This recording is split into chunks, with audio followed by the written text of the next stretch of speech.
அடி செக்கச்செவந்த அழகா கொஞ்சம் செழிச்சு கிடக்கும் திமிரா 10 வருஷம் பக்கம் இருந்தும் பார்க்கவில்லடி நானும்.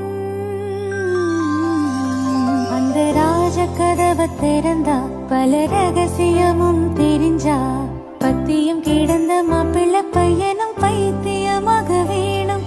அடி தூக்கி இருக்கும் அழகு அவன் தூக்கம் கெடுத்து போகும்.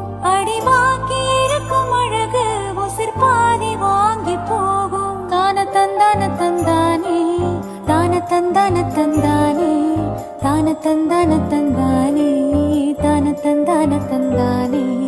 அடி பஞ்சமெத்தையில ஒரு பந்தயம் நடக்குமே, அந்த பந்தயம் முடிவிலே எட ரெண்டுமே ஜெயிக்கும்.